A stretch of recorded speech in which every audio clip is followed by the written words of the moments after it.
राधे राधे। आप सब कैसे हैं? आशा करती हूँ आप सब बहुत अच्छे होंगे, मज़े में होंगे। आप सभी का बहुत बहुत स्वागत है हमारे न्यू ब्लॉग में। हो चुकी है एक नई सुबह की शुरुआत। आज है 4 अप्रैल, दिन है बृहस्पतिवार और सभी भैया दीदी हमारे अपने घरों में स्वस्थ होंगे, मस्त होंगे। ईश्वर से मेरी यही प्रार्थना है कि अपने काम में यूं ही आगे बढ़ते रहें, तरक्की करते रहें। और आप सभी के आशीर्वाद से मैं भी ठीक हूँ। और जो भी सुबह के काम होते हैं झाड़ू पोछा वाले, वो हमारे सारे हो चुके हैं, साफ़ सफाई के काम। और हम आ गए हैं अपने किचन में। सभी लोग चाय नाश्ता कर चुके हैं तो सुबह की फिर बनाने लगे हैं खाना। तो इधर मैंने दाल चढ़ा दी है कुकर में। आज बनाएंगे दाल चावल। और पहले तो सोच रहे थे कि मूंग की दाल बना लें कि अरहर की दाल बना लें। कई दिन हो गए हैं अब की मूंग की भी दाल नहीं बनाई है। और हमारे पापा जी को मूंग की दाल बहुत ज़्यादा पसंद है और लोगों को भी पसंद है, लेकिन कुछ लोगों को दाल नहीं पसंद आते हैं। जैसे हमारे जेठ जी हैं, उनको दाल मूंग की नहीं पसंद आते हैं। अगर किसी जैसे कोई सब्जी बनती है और मूंग की दाल बना दो तो वो भैया हैं जो मूंग की दाल नहीं खाते हैं और सब्जी खा लेते हैं। तो कहा सभी लोगों ने चलो मूंग की दाल रहने दो और अरहर की ही दाल बना लो। तो फिर मैंने अरहर की ही दाल बनने रख दी और मूंग की दाल नहीं बनाई है। जब तक हमारी अच्छे से दाल बनेगी तब तक हम धनिया और टमाटर हरी मिर्च काट लेते हैं दाल फ्राई करने के लिए। मूंग की दाल है कि अच्छी नहीं लगती है, अगर फ्राई कर दो तो वो लहसुन से ही अच्छी लगती है। लेकिन अरहर की जो दाल होती है उसमें टमाटर डालो, हरा धनिया और कुछ लोग खटाई भी डालते हैं। तो मैं जो भी चीज़ें डालती हूँ तो वो ही डाल के फ्राई कर देते हैं। तो मैंने एक टमाटर काट लिया और 2-3 हरी मिर्च काट ली, धनिया, तो उससे ही फ्राई कर देंगे। और इधर हमारा कुकर बार बार लुढ़कने करता है तो डर लगा रहता है कि कहीं हमारी दाल ना फैल जाए। और ये जो दहेज में मिले हुए हैं कुकर, ये बहुत जल्दी ही ख़राब हो जाते हैं। इनमें मैंने कई सीटी लगाई हैं, जैसे दाल बनने रख दी थी और ओदी भी नहीं लग रही थी, फिर भी 3-4 सीटी लगा दी तब जाके अच्छे से हमारी दाल पक पाई है। और इसको फ्राई कर देते हैं। तो कुछ ना कुछ लगा के रखना होता है, जैसे गिलास रख लिया या मग्गा, तो उसके है ना कि लुढ़कने का डर नहीं रहता है। अगर ज़्यादा कुछ चावल या ज़्यादा जैसे भर के रख दो तो नहीं लुढ़कता है। अगर जैसे छौंक लगाओ कुकर में, जैसे मैंने दाल फ्राई की है तो बहुत ही जल्दी लुढ़क रहा था। तो एक बार बच गया कि हमारी दाल कहीं फैल ना जाती, तो मैंने संभाल लिया। और फिर हमारी दाल भी अच्छे से फ्राई हो गई है और बनाने लगे इधर रोटी। मैंने आटा भी पहले से ही लगा के रख लिया था। थोड़ा पहले आटा लगा कर रख दो तो उसकी रोटी बहुत ही अच्छी बनती है। तो मैंने थोड़ी देर पहले ही आटा लगा लिया और अब बैठ गई रोटी सेकने के लिए। और आप सभी दोस्तों को तहे दिल से बहुत बहुत धन्यवाद। आप सभी बहुत ही प्यारे प्यारे कमेंट करते हो, हमें बहुत ही अच्छा लगता है, बहुत ही खुशी मिलती है।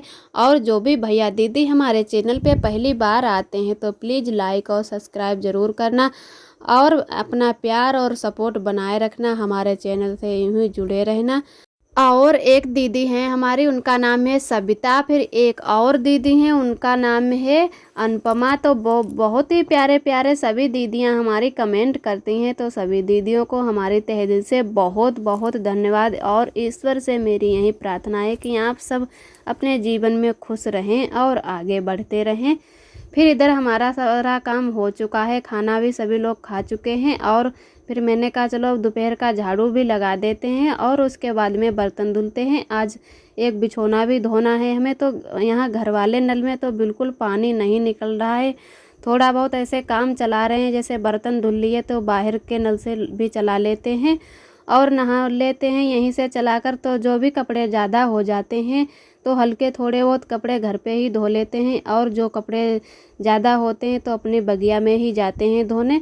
तो एक जो बिछोना है वो मैंने भिगोकर यहीं पे रख दिया है और फिर जा रहे हैं बगिया को। अब हमारा इधर झाड़ू भी लग गया है अच्छे से, तो इधर हम बगिया आ गए हैं और यहीं पर धुल लेंगे। यहाँ पर जैसे पानी भी बहुत निकलता है अच्छा, तो यहीं पर धुल के डाल देंगे। और धूप भी आजकल बहुत ही अच्छी निकल आती है, तो एक दिन में सूख ही जाएगा। अगर एक दिन में नहीं अच्छे से सूखेगा तो 2 दिनों में तो अच्छे से सूख ही जाएगा। तो यहीं पर ये धुल के डाल देंगे। और इतना इसमें वजन हो गया कि हमसे तो अकेले उठता भी नहीं है, भारी बिछोना भी है। तो इस पे आरब ने पता नहीं क्या खा लिया था, मैंने देख नहीं पाए।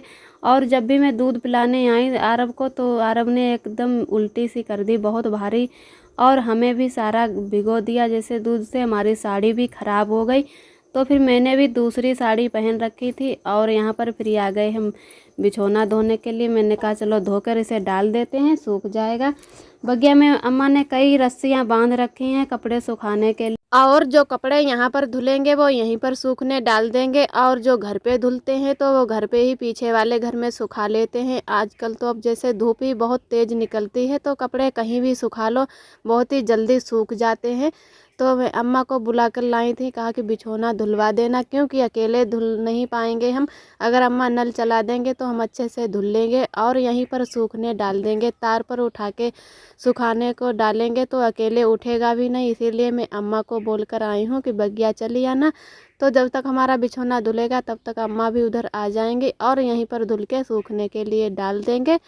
और फिर अभी हमें बर्तन भी धुलने हैं। आरब हमारे खेल रहे हैं, हमारी अम्मा भी आ चुकी हैं, तो अब हम दोनों लोग मिलकर बिछौना धो लेते हैं और सूखने के लिए डाल देंगे। कई रस्सियाँ ऐसी हल्की बंधी हैं प्लास्टिक की, तो वो टूट जाएंगी क्योंकि इसमें बहुत ही वजन हो गया है बिछौना में। तो जो एक रस्सी बंधी है वो लोहे का तार जो होता है उसी पर सुखाने के लिए डालेंगे, तो उस पर है ना कि झुकेगा भी नहीं तार और टूटने का भी डर नहीं रहेगा।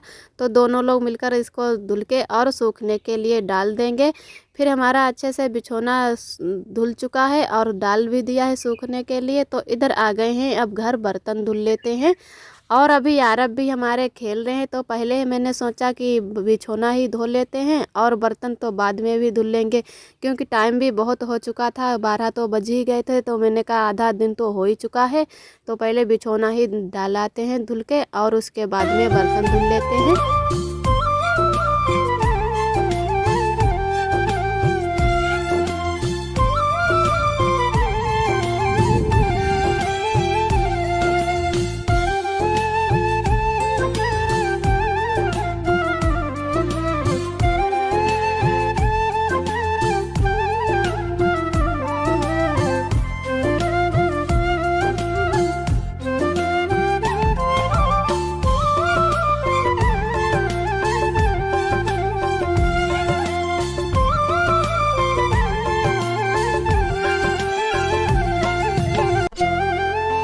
इधर हमारे बर्तन अच्छे से मंज चुके हैं, थोड़े ही बचे हुए हैं बर्तन अभी मांजने को। तो हमारे ननद ने कहा कि लाओ भाभी तब तक बाल्टी भर के दे देते हैं, क्योंकि पानी की तो बहुत दिक्कत होती है, बिल्कुल पानी ही नहीं निकलता है नल में। तो थोड़ा बहुत पानी जो बाहर से ही भर लेते हैं।